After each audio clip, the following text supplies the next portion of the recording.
Hello. One of the things I love about Christmas is the music. When I was at secondary school, I took part in a Christmas concert every year, joining in with music that varied from Sleigh Ride through to All I Want for Christmas and the descant part of Hark the Herald Angels Sing on the violin. That love of Christmas music has carried on with me into my adult life. This year, we can't even sing carols together. I must admit that I got rather tearful the other week when I put together our online carol service and was reminded that I wouldn't be able to join in with those beautiful harmonies with others in church this year. Christmas carols are generally joyful and uplifting. One of my favourite carols is Joy to the World. Joy is in the name of that carol. Christmas is a celebration, so of course the music should reflect that and be joyful. But when you look carefully, so many of our carols actually acknowledge the pain and suffering that we all have in our lives to some extent or another. But they set that pain and suffering in context.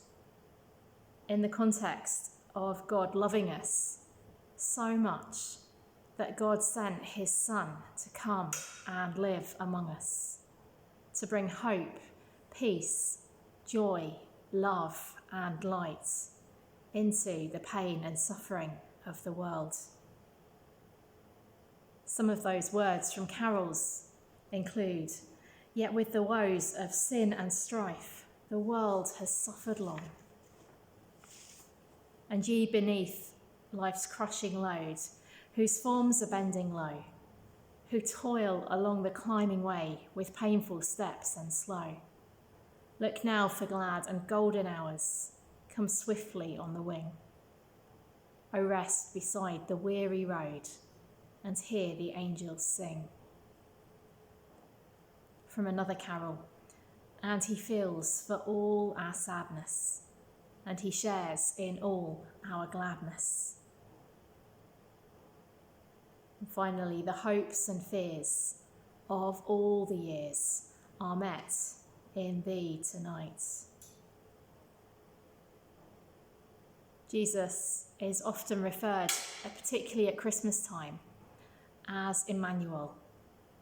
Emmanuel, God with us in the mess and suffering of this world.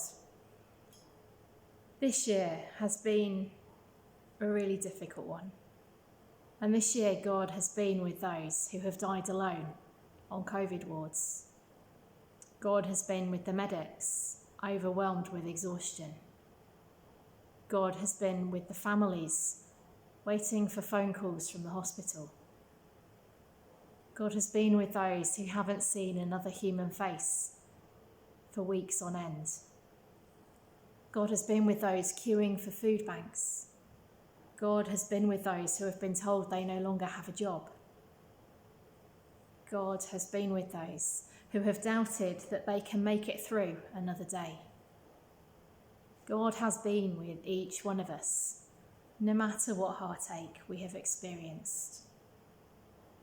God's presence doesn't negate that pain, but it can bring comfort and hope.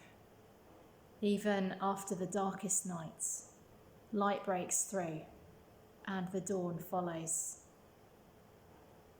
As we spend Christmas in probably a very different way this year for most of us, and as we enter the uncertainty of next year, we can know that God is with us. God is here for us.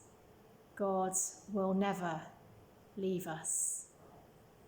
As that carol says, we can share our gladness with him, but we can also share our sadness. There is a place for lament. There is a place for sadness, for mourning. There's a place for telling God just how hard we're finding it. Because God will always be there with us, no matter how we feel. My prayer for each one of us is that the reality of Emmanuel, God with us, will be clearer than ever this year, this Christmas, and that we might find a deep comfort and peace that can only come from God's love and God's presence. Amen.